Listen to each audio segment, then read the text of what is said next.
antara pihak penjual dan pihak pembeli.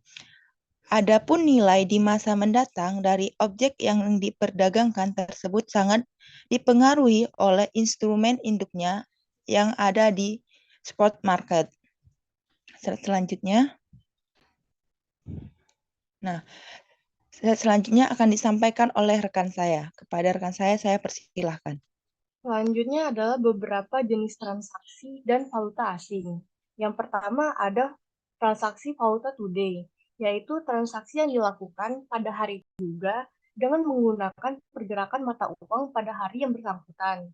Yang kedua, terdapat transaksi valuta tomorrow, atau yang biasa disebut dengan valuta TOM. Nah, untuk jenis ini, transaksi ini penyelesaiannya dilakukan pada keesokan harinya.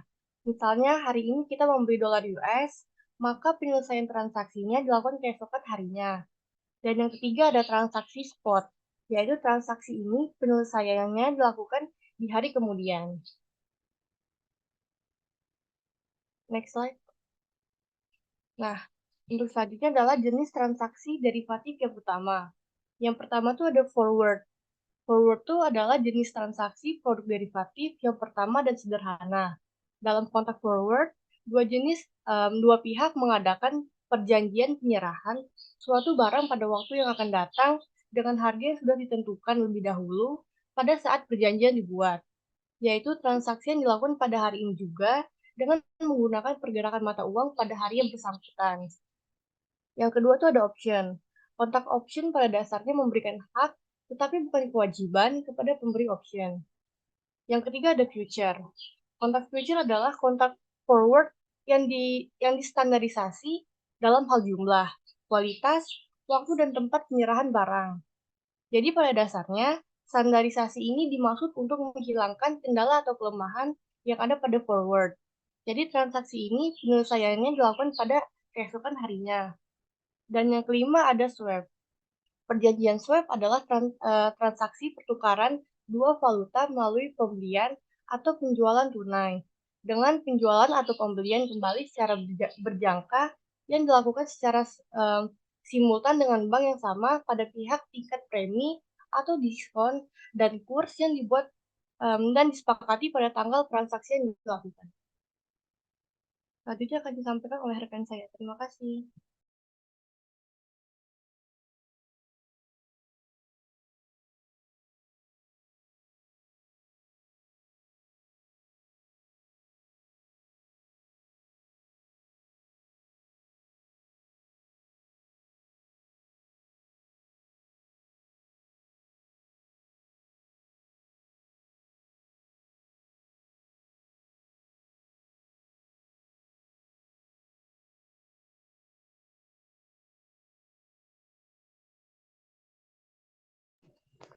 Selanjutnya, risiko transaksi derivatif.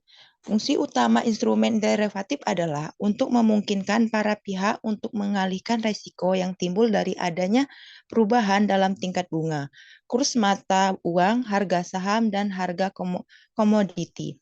Risiko dari transaksi derivatif ini ada 5.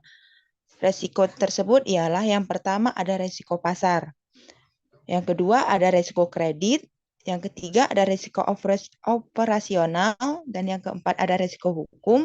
Yang terakhir itu ada risiko sistem. Slide selanjutnya. Nah, di sini kita memasuki analisis kasus. Nah, yang kita ambil di PT Alnusa Tbk.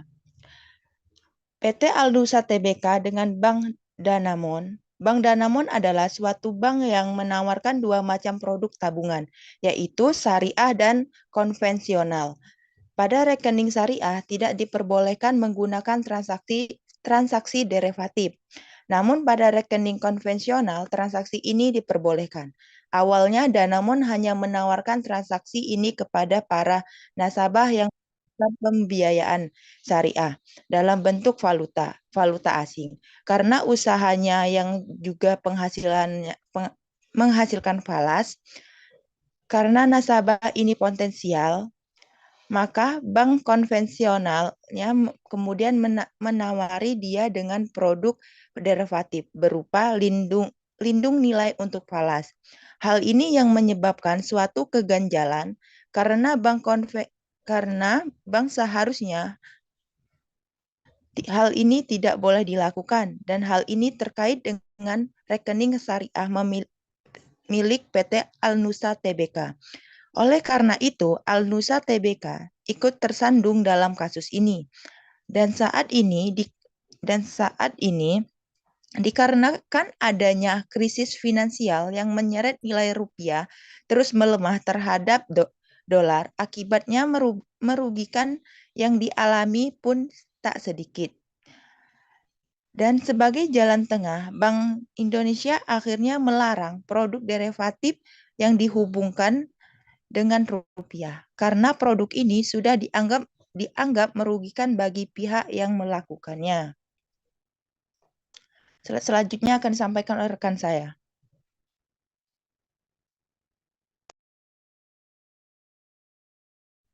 Kasus yang terjadi pada PT Alnusa dan Bank Danamon ini merupakan suatu contoh kasus transaksi derivatif di mana Bank Danamon memiliki produk derivatif seperti transaksi hedging atau lindung nilai berupa foreign exchange forward kontrak dalam dolar AS, dan umumnya nasabahnya adalah para eksportir yang bergantung pada harga komoditas dan nilai tukar. Dalam kontrak forward ini, para eksportir menjual mata uang dolar AS ke bank dalam jangka waktu 1 tahun ke depan. Transaksi forward merupakan kontrak yang dibuat pada masa sekarang untuk diputuskan pada masa depan. Oleh karena itu, oleh karena merupakan sebuah kontrak, maka kedua belah pihak yang akan melakukan perjanjian wajib memenuhi isi kontrak tersebut. Dan atas kepemilikan kontrak derivatif dari Bank Non Syariah dan Danamon menawarkan produk dalam bentuk lindung nilai kepada PT El Nusa yang mengajukan pembiayaan dalam bentuk valuta asing kepada bank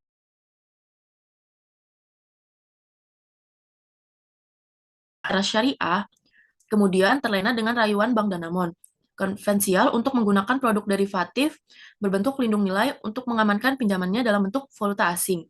Hal ini dapat terjadi dikarenakan PT El Nusa tidak dapat membedakan mana produk yang syariah dan mana yang tidak syariah.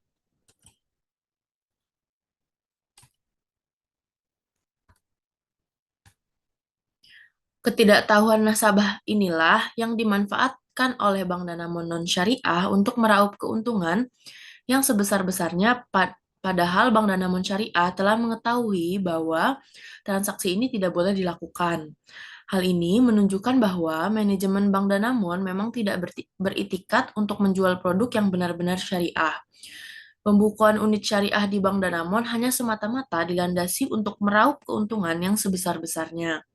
Namun, walaupun kasus ini terjadi, transaksi derivatif ini tidak bertahan cukup lama. Hal ini dikarenakan nilai tukar rupiah semakin lama semakin lemah, yang membawa dampak buruk pada transaksi ini. Transaksi yang ditujukan memperoleh keuntungan justru merugikan pihak-pihak yang melakukan. Karena kegiatan transaksi derivatif ini hanya bersifat spekulasi, sehingga tingkat keuntungan yang akan didapat pun belum jelas seberapa besar. Bank Danamon dalam kasus ini dapat dikatakan sebagai pihak yang mengalami kerugian besar dikarenakan besarnya jumlah dana yang hilang akibat transaksi derivatif ini. Sedangkan El Nusa Tbk tidak mengalami kerugian dalam kasus ini karena tentu saja sebagai perjanjian yang telah ditandatangani awalnya, sehingga kerugian ditanggung oleh pihak Bank Danamon yang mencapai miliaran rupiah. Materi berikutnya akan dibacakan oleh rekan saya.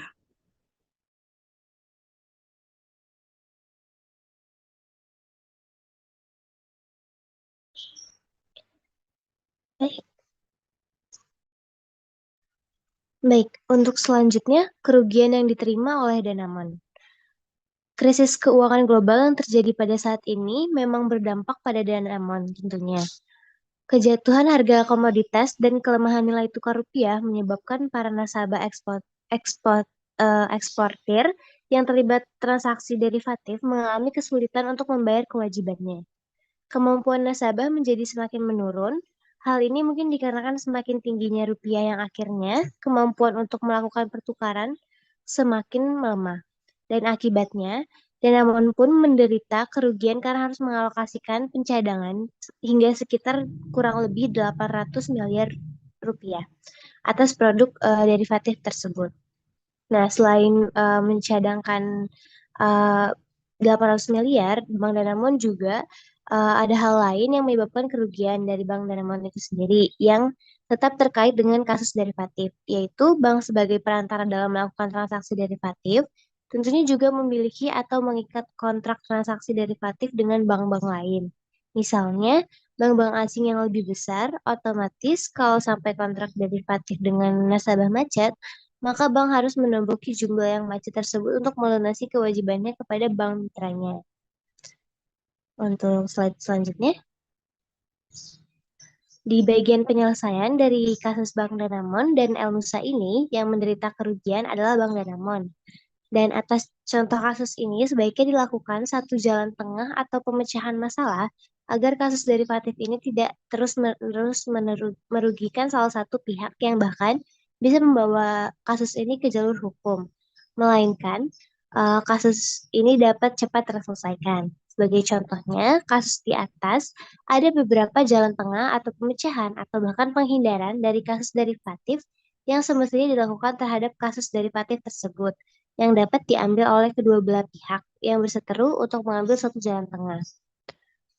Untuk pemecahan atau jalan tengahnya dapat dilihat atau dibagi menjadi beberapa pendapat dari pihak-pihak yang bersangkutan dalam kasus derivatif tersebut, antara lain dari sisi kedua belah pihak yang bersengketa atau berseteru, dari sisi Bank Indonesia sebagai pengawas perbankan, yang ketiga dari sisi Asosiasi Bank Syariah Indonesia.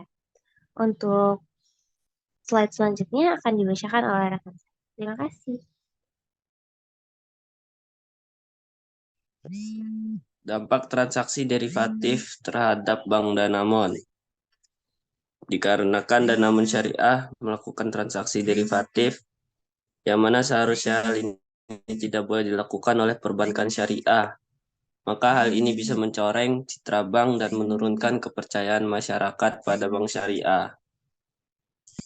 Kasus penjualan produk derivatif Bank Danamon kepada nasabah unit usaha syariah, Bank Danamon menunjukkan lemahnya independensi unit usaha syariah terhadap bank konvensional yang memilikinya.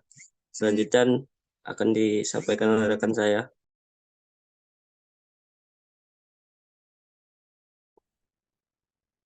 Selanjutnya kesimpulan. Dari kasus derivatif yang terjadi pada Bank Danamon ini, dapat dilihat berapa besar kerugian yang diterima akibat derivatif yang dilakukan. Sehingga besarnya dana yang semestinya bisa menjadi laba bank justru menjadi beban yang harus dibayarkan atas kerugiannya dalam menutupi pencadangan. Hal ini dikarenakan ketidaktahuan para nasabah atas transaksi derivatif yang semestinya tidak dilakukan pada Danamon Syariah. Yang akibatnya, El Nusa yang merupakan salah satu nasabah Danamon Syariah ikut tersandung kasus ini. Ditambah lagi dengan kondisi keuangan yang tidak stabil dan menyebabkan nilai tukar menjadi melemah. Hal ini yang merupakan faktor utama dari kerugian Bank Danamon. Terima kasih. Selanjutnya akan dikembalikan kepada moderator. Baiklah, terima kasih. Demikianlah penyampaian materi dari kelompok kami tentang materi derivatif. Mohon maaf Pak, apakah langsung dilanjutkan ke kelompok selanjutnya atau dibuka termin pertanyaan? Saya kasih komentar aja. Baik Jadi Bapak, saya persilahkan. tadi karena menyangkut bank syariah ya, dan kemudian mata kuliah ini juga mata kuliah akuntansi keuangan lanjutan yang notabene ya penghujung dari mata kuliah akuntansi, maka ya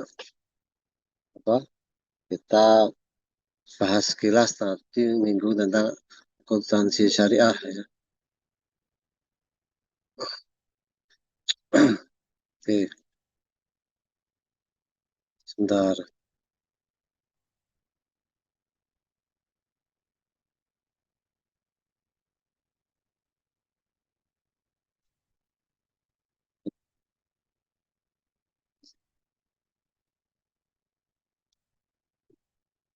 Kita eh, dalam membahas tentang akuntansi syariah itu kita harus kembali lagi, walaupun ini bukan mata kuliah akuntansi syariah, tapi karena sekali lagi ini adalah penghujung dari mata kuliah akuntansi. Artinya semua hal, ya, karena yang lanjutan itu sudah, namanya lanjutan itu berarti sudah ya, pamungkasnya gitu ya, ya pas. Jadi karena membahas akuntansi keuangan syariah, maka harus kembali kepada Al-Quran dan Sunnah. Itu gitu. Tidak berdasarkan apa yang menjadi kebanyakan orang. Makanya yang namanya sesuatu yang syariah itu bukan berdasarkan seberapa banyak orang menjalankan, ya, bukan bukan seberapa banyak orang berpendapat hal yang sama, ya, tetapi dikembalikan kepada Al-Quran dan Sunnah atau hadis. Ya. Maka banyak di Al-Quran yang menyebutkan, contohnya yaitu ya ayyuhalladzina amanu a'udzu billahi minasyaitonir rajim. Ya ayyuhalladzina amanu la ta'kulu amwalakum bainakum bil batili illa an takuna tijaratan an taradin minkum wa la taqulu anfusakum innallaha kana bikum rahima. Nah, jadi apa kita ini ya khususnya orang Islam ini orang yang beriman kita dilarang janganlah kamu saling memakan harta sesamamu dengan cara yang batil ya. Kecuali dengan jalan perniagaan yang berlaku dengan suka sama suka di antara kamu ya. Dan janganlah kamu membunuh dirimu, sesungguhnya Allah adalah Maha Penyayang kepadamu. Sekali lagi, kalau kita bicara tentang akuntansi syariah, ini bukan berarti kita rasialis. Wah, Pak Arsono eh, apa pendukung khilafah bukan, ya. Bukan serta merta itu bukan serta merta rasialis bukan, tapi ya memang begitu adanya dan yang membahas tentang akuntansi syariah ini bukan dari orang Islam saja, selain Islam pun telah membahasnya. Banyak penelitian-penelitian yang dilakukan oleh orang-orang selain Islam. Nah, jadi kita dilarang memakan sesuatu yang batil, yang dilarang memakan dengan cara yang batil. Nah, ada 4, setidak-tidaknya ada 4 bahwa transaksi yang dilarang dalam keuangan syariah itu ada setidak-tidaknya 4 ya. Yang pertama yaitu namanya tadlis, yaitu situasi di mana pihak yang bertransaksi berusaha menyembunyikan informasi dari pihak yang lain. Nah, jadi di sini ada sesuatu informasi yang disembunyikan, itu nggak boleh. Ya. Jadi ada sesuatu informasi yang disembunyikan, nggak boleh. Misalkan kita punya mobil habis kecelakaan, ya, ya terus kita jual, orangnya bertanya, ini mobilnya pernah cacat nggak? Kita bilang, oh nggak, mobilnya bagus, nggak pernah apa-apa, padahal udah pernah mengalami kecelakaan. Bahkan mungkin sampai sasisnya bengkok dan seterusnya. Ya, nah itu nggak boleh yang begituan. Jadi harus jujur. Ya, nah, termasuk atau apa hal yang lain. Misalkan perumahan, wah ini Nggak boleh kita bilang kualitasnya bagus, padahal perbandingan semen pasir juga nggak bagus. Eh, Ikhtikar. Ya. Jadi ikhtikar ini pada intinya bahwa kondisi di mana produsen atau penjual ini membuat hambatan untuk mengambil keuntungan di atas keuntungan normal, ya. Dan dia menjadi penjual satu-satunya atau dia yang memonopoli. Jadi dengan arti kata lain, dia menjadi monopoli, kemudian setelah monopoli dia mengambil keuntungan dari posisi dia monopoli. Ya. Mengambil keuntungan dengan cara apa? Mengambil kesempatan, mengambil keuntungan setinggi-tingginya. Itu nggak boleh. Ya, ini misal yang terjadi, ini contoh. Di pesawat. Nah, kalau kalian udah pernah naik pesawat, satu botol air mineral itu biasanya 3.000, 4.000. Paling mahal 7.000. Tetapi ketika di pesawat harganya menjadi 25.000. Nah, ini nggak boleh sebenarnya. Ini yang dikatakan sesuatu yang riba. Ya, itu yang dikatakan sesuatu yang riba. Jadi cari keuntungan sebesar-besarnya sebagai akibat dia memonopoli. Itu nggak boleh dalam hukum Islam. Kemudian ada ba'i najasi. Ya. Nah, ba'i itu penjualan, ya. Nah, jadi penjualan yang seolah-olah benar tapi sebenarnya palsu, ya. Seolah benar tapi palsu. Nah, ini contoh yang terjadi di dunia kontraktor, ya. Di dunia kontraktor ini jadi seorang kontraktor dia membuat beberapa, istilahnya dalam bahasa mereka itu bendera-bendera. Nah, jadi seakan-akan ada beberapa kontraktor yang melakukan tender, padahal mereka masih satu kelompok. Nah, ini nggak boleh, ya, pembohongan, ya. Atau mungkin seperti orang penjual jamu di pinggir jalan. Nah, ini kalau cara-cara dulu, ya. Wah, seakan-akan pembeli jamu tersebut di depan orang ramai, wah ini saya beli ini, saya beli ini. Padahal itu hanya golongannya dia gitu loh, kelompoknya dia. Jadi untuk mempengaruhi umum. Nah, kemudian yang terakhir adalah horor. Ya, horor ini spekulasi. Ya. Jadi akibat sesuatu yang ketidakpastian, dia berbuat spekulasi.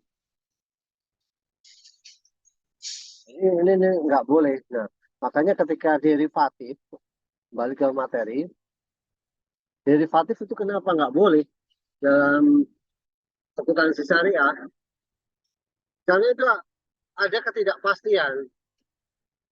Ada ketidakpastian mengenai berapa nilai di masa yang akan datang. Ya. Berapa nilai sebuah mata uang di masa yang akan datang, itu nggak pasti. Nah, kecuali yang diperjualbelikan adalah suatu benda.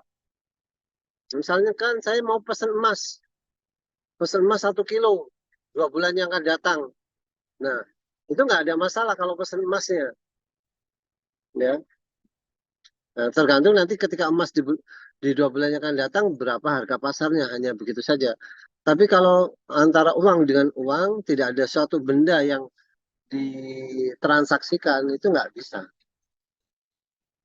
Ini nggak boleh. Oke. Itu komentar saya, ya. Jadi nah, sampai kenapa tadi kesimpulannya kok nggak ada independensi dari Bank Danamon Syariah, ya karena induknya itu adalah Bank Danamon konvensional. Ya, jadi dia tetap bagaimanapun tergantung dari kebijakan induk perusahaan yang konvensional, nggak bisa berdiri sendiri. Nah, ini permasalahan-permasalahan yang di bank-bank apa bank-bank syariah di Indonesia itu begitu, karena sebagian besar itu menginduk kepada bank konvensional. Nah, bahkan bank sentralnya pun adalah bank konvensional. Nah, ini nggak akan ada kemandirian di bank syariah. Ya. Baik, silakan kelompok berikutnya presentasi. Baik, Bapak, terima kasih atas komentarnya. Saya tutup terlebih dahulu. Dari kelompok 3, saya akhiri. Assalamualaikum warahmatullahi wabarakatuh. Waalaikumsalam.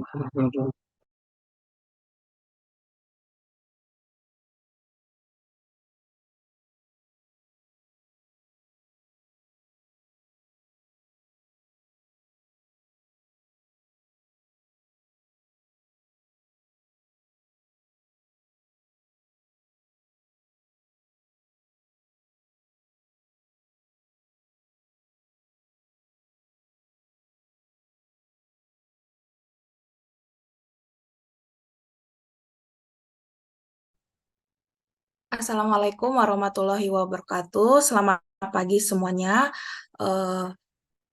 Yang terhormat, Bapak Harsono Edwin Puspita SEMSI selaku dosen pengampu mata kuliah analisis akuntansi keuangan lanjutan 2. Dan teman-teman sekalian di sini, kami dari kelompok 10 akan mempresentasikan mengenai materi transaksi derivatif.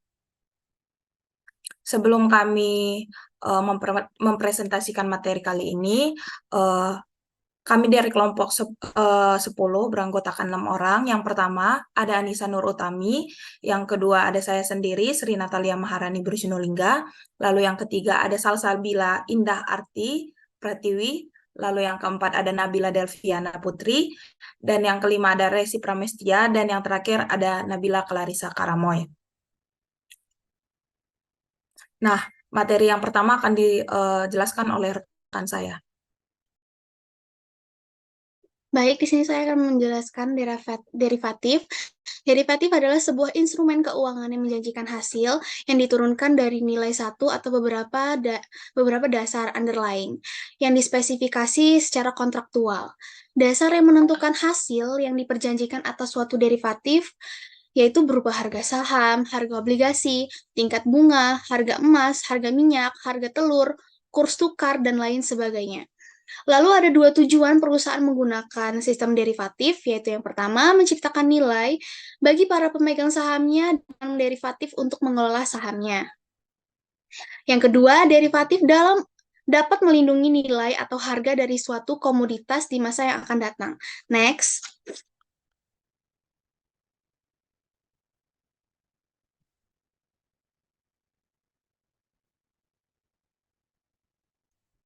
Lalu ada transaksi derivatif yang pertama itu future atau kontrak berjangka. Merupakan bentuk perjanjian di antara dua pihak atau lebih dalam transaksi jual maupun beli suatu aset atau komoditas dengan nilai jumlah dan waktu yang telah disepakati semua pihak. Lalu ada forward atau kontrak serah, merupakan kesepakatan yang lebih bersifat fleksibel dalam menentukan kesepakatan karena kontrak ini bentuknya adalah kesepakatan pribadi di antara dua pihak tanpa melalui bursa. Next. Lalu ada opsi. Pada jenis kontrak derivatif ini, investor akan mempertimbangkan resiko atau nilai dari aset maupun komoditas yang diperdagangkan. Kontrak opsi ini sering digunakan untuk mempertimbangkan, melindungi resiko dari nilai aset dan komoditas yang diperdagangkan.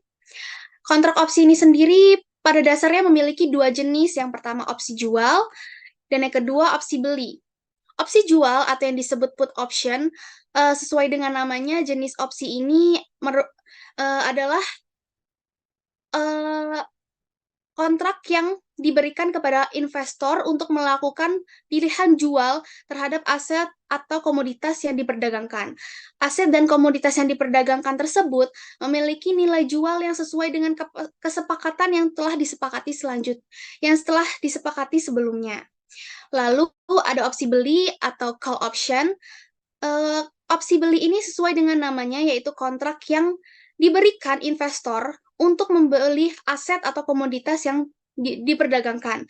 Investor memilih opsi beli ini membeli instrumen aset atau komoditas yang diperdagangkan pada opsi jual sebelumnya. Dengan nilai yang disepakati, opsi ini biasanya dipilih oleh investor yang memiliki spekulasi bahwa aset atau komoditas yang dijualkan akan mengalami kenaikan harga di masa yang akan datang. Lalu yang terakhir ada transaksi derivatif yaitu swap. Pada kontrak swap ini, kedua belah pihak akan melakukan transaksi berupa kontrak untuk saling menukar arus kas dalam jangka waktu dan dilakukan secara terus-menerus sesuai dengan perjanjian kesepakatan kontrak. Sekian penjelasan dari saya kembalikan kepada rekan saya. Oke, kita masuk ke opsi. Opsi itu adalah kontrak yang memberikan hak tanpa adanya kewajiban untuk membeli ataupun menjual sebuah aset pada harga tertentu dalam jangka waktu tertentu juga. Nah, opsi pertama kali secara resmi diperdagangkan melalui Chicago Board Exchange pada tahun 1967. Nah, stock option merupakan perdagangan saham pada umumnya untuk tujuan spekulasi ataupun hedging. Nah, ada cara kerja call option ini, di mana ada mekanisme pembeliannya, ada cara menghitung titik impas call option-nya, lalu kita juga bisa tahu bagaimana jika harga aset itu dasar turunnya bagaimana. Nah, selanjutnya kita akan masuk ke yang namanya call option. Nah, call option ini merupakan kontrak atau perjanjian yang memberikan investor hak untuk membeli saham ataupun aset pada harga dan waktu yang sudah ditentukan pada kontrak tersebut. Nah, kita bisa melihat di sini kami memberikan sebuah contoh soal dari call option sendiri, yang dimana jika perusahaan A memberikan hak call option-nya ke pemegang saham untuk membeli saham 100 lembar. Nah, harganya sudah dikenai strike price-nya dengan periode yang ditentukan. Misalnya total sahamnya 100 lembar, ini sebesar $100 berlaku pada 3 bulan ke depan. Nah, ketika saham perusahaan A naik, otomatis harga kontrak call option-nya juga ikutan naik. Nah, pembeli bisa menahan kontrak hingga tanggal kadaluarsa yang sudah ditentukan sebelumnya, atau menjualnya kapan saja yang dia inginkan. Nah, biaya untuk pembelian call option ini disebut sebagai biaya premi. Jika kadaluarsa atau jika waktu kadaluarsa atau waktu kontraknya sudah habis, maka aset dasar ada di bawah harga kesepakatan, maka pembeli akan kehilangan premi yang sudah dijelaskan sebelumnya. Nah, hal ini disebut sebagai kerugian maksimum pada penjualan call option. Selanjutnya akan dijelaskan oleh rekan saya.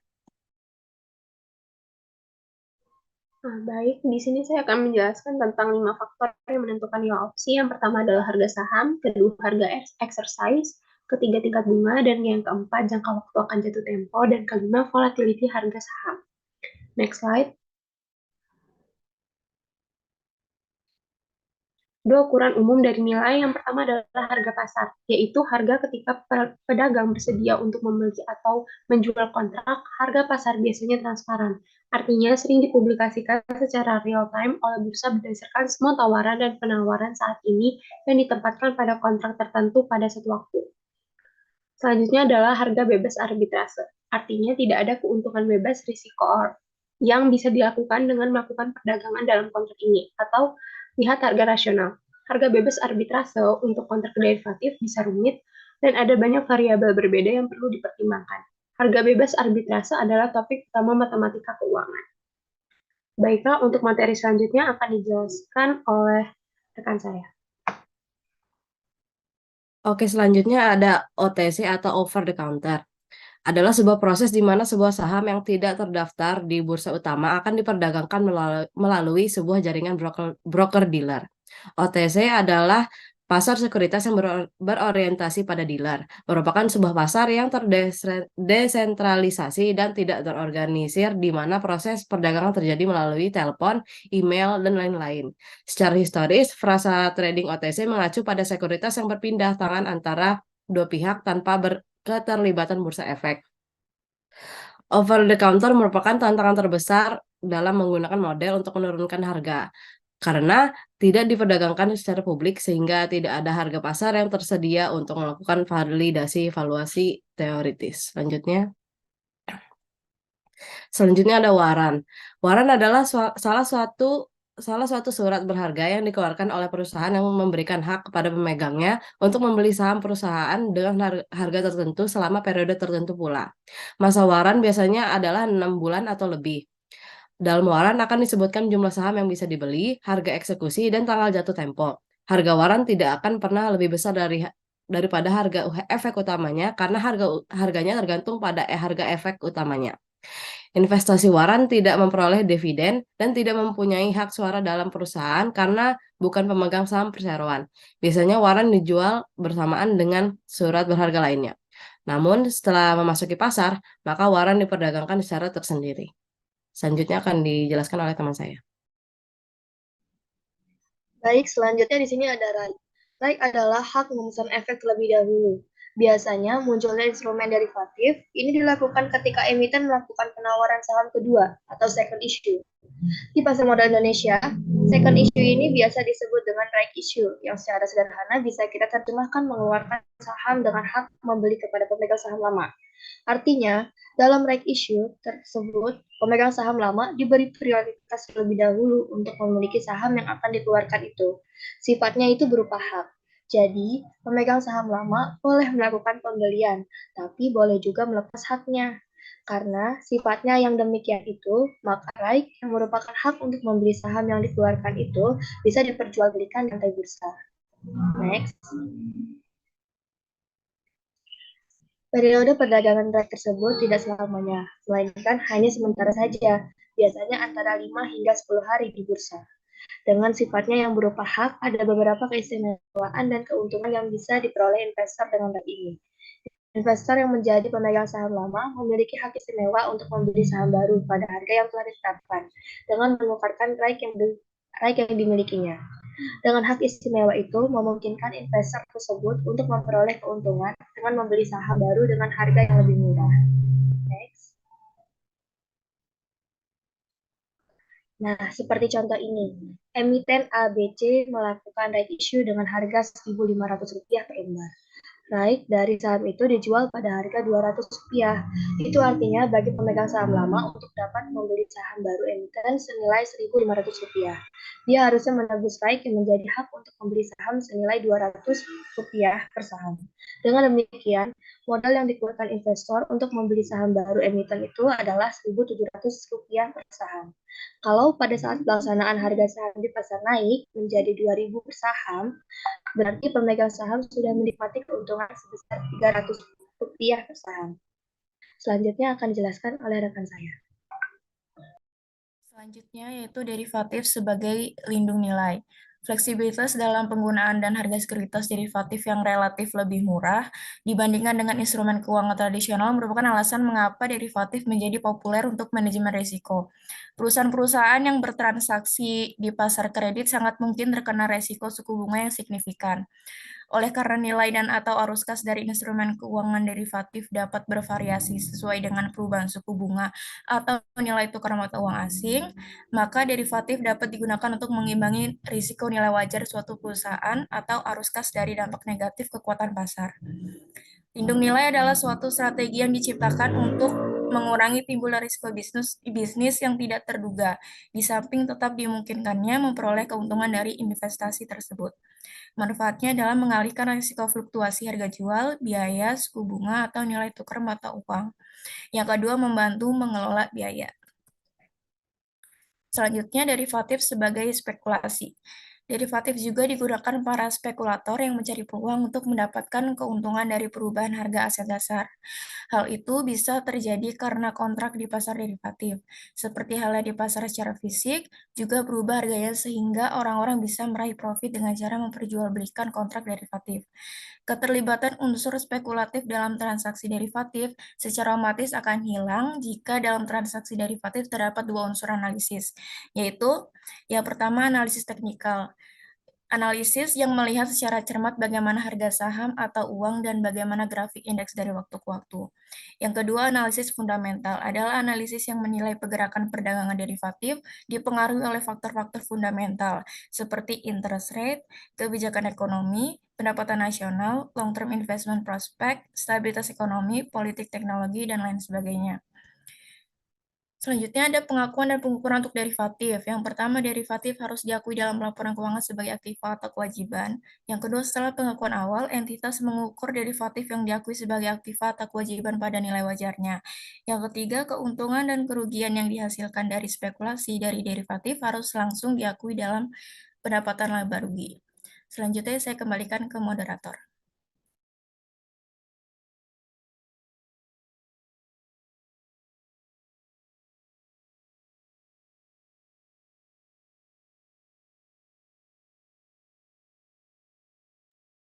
Baik, cukup sekian presentasi kami mengenai materi transaksi derivatif. Kami kembalikan kepada Bapak. Terima kasih.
Baik, terima kasih atas presentasinya.